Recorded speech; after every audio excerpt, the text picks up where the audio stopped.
ഒരു ചൂണ്ടിട്ടതാ. ചൂണ്ടിലേക്കാൾ കൊത്തൂണ. കൊത്തും. കൊത്തുമായിരിക്കുമല്ലേ? കൊത്തണമല്ലോ. ഞാൻ പറഞ്ഞില്ലേ കൊത്തന്റെ അവിടെ പണി. പുരുഷനിപ്പം യുദ്ധമൊന്നുമില്ലേ? ഒരു യുദ്ധം ഏത് നിമിഷം ഉണ്ടായേക്കാം, അല്ല പരിഷേട്ടാ? എടാ സുന്ദരേശ, മാനേജരെ സുന്ദരേശ, എന്താ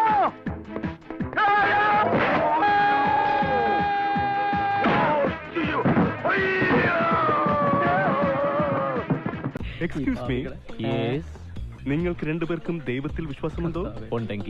ഉണ്ടെങ്കിൽ അദ്ദേഹത്തെ ഒന്ന് വിളിച്ചോളൂ. കാരണം ഇനി പുള്ളിക്കാരന് മാത്രമേ നിങ്ങളെ രക്ഷിക്കാൻ പറ്റൂ. മനസ്സിലായില്ല. അതാ നോക്കൂ, മുറ്റത്തൊരു മൈന. Oh God! You again? വീണ്ടും നിങ്ങളോ? ഇവനേതാ? എന്റെ പൊന്നു സാറേ, എനിക്കറിയാൻ പാടില്ല. തിരിച്ചു ഓർന്നാലും ചെയ്യുന്ന ഇപ്പൊ കയറി വന്നിരുന്നതാണ്. പെട്ടെന്ന് ഒരു ഐഡിയ തോന്നിയതാ സാർ.